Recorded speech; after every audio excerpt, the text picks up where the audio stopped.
예, 안녕하십니까. 국민의힘 야당 탄압 가짜뉴스 감시 특별위원회 위원장을 맡고 있는 대구 북구의 국회의원 김성수 의원입니다.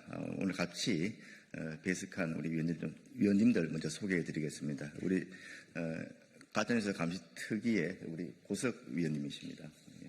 그리고 이수정 위원님이십니다. 그리고 김채수 위원입니다. 지난 4월 14일 이재명 대통령은 국무회의에서 대한민국 국민의 전과가 전 세계에서 가장 많을 것이라며 웬만한 사람들은 전과가 다 있다라고 발언한 바 있습니다. 졸지에 대한민국을 범죄자 천국처럼 만든 대통령의 발언에 대해 많은 국민들께서 어리둥절해 하셨고 사실 여부에 대해서 의혹을 가지셨습니다. 관련 기사들의 댓글들을 살펴봐도 내 주변에는 전과자가 없는데 무슨 소리인지 모르겠다는 반응들이 대부분이었습니다. 소위 전과자라고 하면 형사처분이 아닌 단순 과태료, 범칙금 등 행정상 징계로는 되지 않습니다. 형사재판에서 징역, 금고, 벌금의 유죄를 받아야 전과자가 되는 겁니다.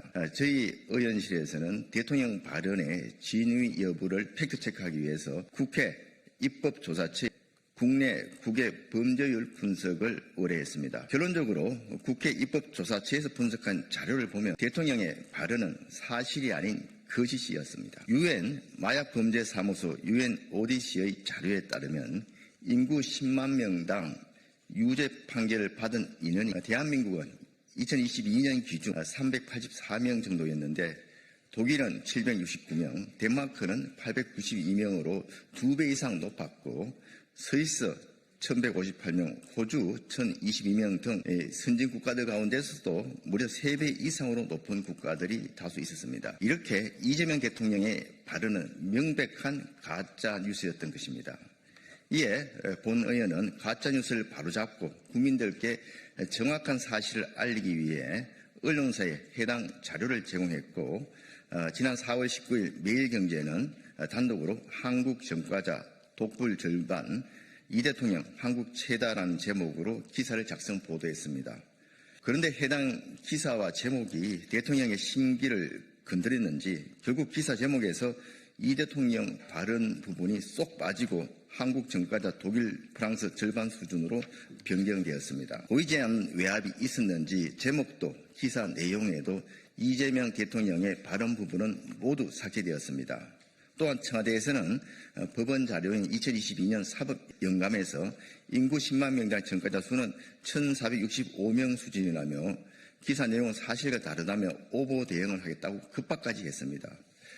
국회 입법조사처가 제공한 자료에는 국내 및 주요국 전과자 현황을 비교 분석을 했고 전과자 기록을 비교 분석하기 위해서는 개념상 일치된 기준을 설정할 필요가 있다고 밝히며 국가별 비교를 할 수 있도록 공신력 있는 UN 마약범죄사무소 UNODC를 통해 인구 10만 명당 유죄 판결 수치를 인용한다고 밝히고 있습니다. 이렇게 통계 자료를 해외 국가와 비교할 때는 동일한 개념과 기준을 가지고 통계를 작성하는 것이 매우 상식적인 일입니다. 100번 양보해서 UNODC의 자료가 틀렸다면 그거는 대한민국 정부에서 자료 제공을 제대로 하지 못한 정부의 무능 탓입니다. 매일경제 해당 기사는 주관적 판단이 개입된 사설이나 칼럼이 아닌 오로지 팩트를 나열한 기사였습니다. 그런데 청와대는 언론 기사가 자신들의 입맛에 맞지 않는다는 이유로 급박하고 대통령의 허위 발언에 사과는커녕 또다시 국민들을 호도하기 위해 옹색한 변명을 한 것입니다. 이재명 대통령에게 묻습니다. 헌법이 보장한 언론의 자유를 이렇게 무참히 짓밟아도 괜찮은 것입니까?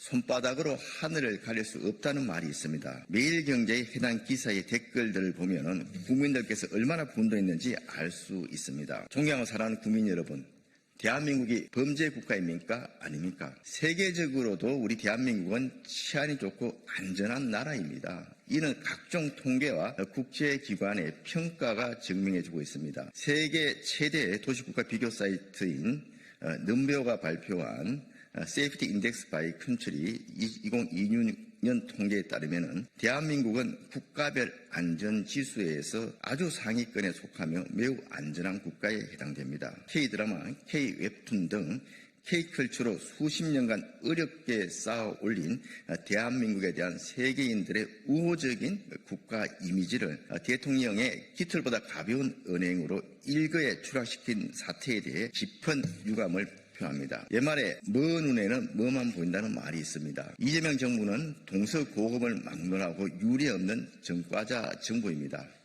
청와대는 대통령부터가 전과 4범인데다가 비서실장 전과 3범 등 확인된 비서관급 이상 청와대 고위 간부의 전과만 해도 12범이 넘습니다. 내각은 또 어떻습니까? 이재명 정부 초대내각 21명 중 무려 38%인 8명이 전과자였고 이들의 전과를 합치면 전과가 20범이나 됩니다.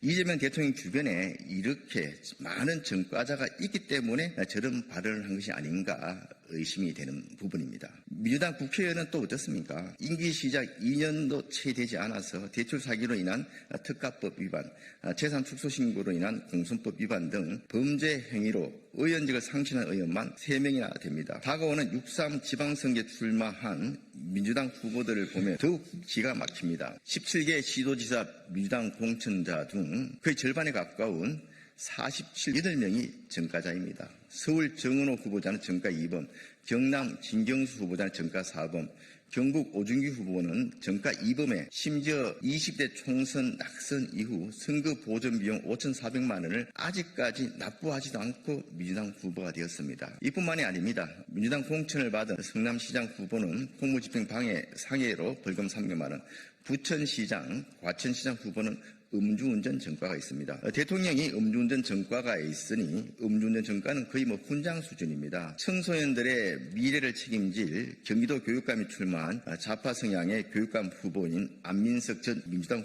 의원은 공무집행방해 벌금 300만 원, 기부금품 모집 위반 벌금 200만 원 등 청소년들에게 모범이 아니라 전과를 보여주고 있습니다. 구청장, 군수, 강력은 기초의원까지 전수조사를 한다면 훨씬 더 많은 민주당 후보들의 전과자가 있을 것입니다. 사랑하고 존경하는 국민 여러분, 우리 전체 국민들의 범죄자 비율은 높지 않은 반면에 현 이재명 정부 내각과 여당 의원을 비롯한 민주당 공천자들의 범죄자 비율은 대통령의 말처럼 세계 최고 수준이 아닌가 싶습니다. 이재명 대통령과 민주당이 묻습니다. 소위 범죄자들이 말하는 별을 달아야 민주당에서는 공천을 받고 청와대에 입성하는 것입니까? 이러한 인식을 여실히 보여주는 최근 논란이 되었던 사례 한 가지를 소개해 드리겠습니다. 민주당 경기도 안산시장 예비후보인 천영미 씨는 안산시장 예비후보 정견 발표회에서 저 음주 전과 한 번 있다. 이재명 대통령도 전과가 있다. 이재명 대통령 안 찍었느냐 하고 말하였습니다. 민주당의 비뚤어진 사고방식을 여실히 보여주는 것 아니겠습니까? 이재명 정부는 내각도 모자라 이제는 지방 권력까지도 모조리 전과자로 채울 심산이십니까? 이재명 대통령은 자신의 범죄를 가리려 자신을 비판하는 기사가 나면 가짜 뉴스로 낙인 찍고 무차별적으로 언론을 집박 입틀막하는 그런 행태를 자행하고 있습니다. 지난 9월 25일자 중앙일보는 지명과 온라인에 멜라니아 옆 비어있는 한국 자리라며 이런 기사를 작성했습니다. 내용은 모두 팩트였습니다만 말 못할 외압이 있었는지 중앙일보는 김혜경 여사가 멜라니아 옆에 있지 못한 이유를 종합적으로 담지 못했다며 다음날 바로 잡습니다라고 오보도 없고 가짜뉴스도 없는데도 불구하고 이례적인 정정 기사를 내보냈습니다. 국민 여러분, 대한민국 언론은 이재명 대통령의 기관지가 아닙니다. 언론은 정부와 국회 그리고 사회적 문제점이 있다면 기사를 통해 비판하고 팩트를 체크하며 여론을 환기시키는 것이 사명입니다. 그러나 지금의 이재명 정부는 대통령에게 조금이라도 생채기가 나면 언론을 압박하고 심지어는 대통령이 직접 자신의 SNS에 글을 게시하며 좌표를 찍는 등 언론을 노골적으로 탄압하고 있습니다. 대한민국 헌법 제21조에는 모든 국민은 언론 출판의 자유와 집회 결사의 자유를 가진다고 명시되어 있습니다. 이재명 대통령에게 묻습니다. 자금의 이런 사태들이 언론의 자유를 보장받는 대한민국이 맞습니까? 여기에 민주당도 합세해 언론을 탄압하고 있습니다. 이재명 대통령이 취임한 25년 6월 4일부터 26년 4월 20일까지 언론중재위원회 제소 현황을 분석해 보면은 민주당은 무려 104건을 제소하였고 그중에 30건은 기각되었습니다. 무차별적으로 언론중재에 제소를 하고 있는 것입니다. 이재명 대통령은 지난 9월 11일 취임 100일 기자회견에서 가짜뉴스를 통해 정치적 목적을 달성하거나 경제적 이익을 취하면 민주주의 시스템 자체가 훼손된다고 발언하였습니다. 지금 이재명 대통령이 하고 있는 것이 전형적인 가짜뉴스를 통해 정치적 목적을 달성하려는 것 아닙니까? 대한민국의 대통령이 자신의 정치적 이익과 자신의 범죄 사실을 감추기 위해 전 국민들을 범죄자로 취급하고 국가의 위신을 추락시키고 있는 것입니다. 이재명 대통령과 민주당은 더 이상의 언론 탄압과 가짜뉴스 생산을 멈추십시오. 그리고 대한민국 국민의 정가가 전 세계에서 가장 많을 것이라는 발언으로 국민들을 호도하고 국격을 추락시킨 데 대해 국민들에게 사죄하십시오. 이재명 정부는 국민이 부여한 권력이 무소불위의 칼날이 아님을 명심하기 바랍니다. 가짜뉴스로 국민의 눈을 가리고 길을 막아 얻은 일시적인 평온은 독재로 가는 신호탄이고 이재명 정부 몰락의 시작일 것입니다. 국민의힘 야당 탄압 가짜뉴스 감시 특별위원회는 이재명 정부의 폭주와 폭거에 그리고 가짜뉴스에 계속해서 맞서 싸우겠습니다. 감사합니다.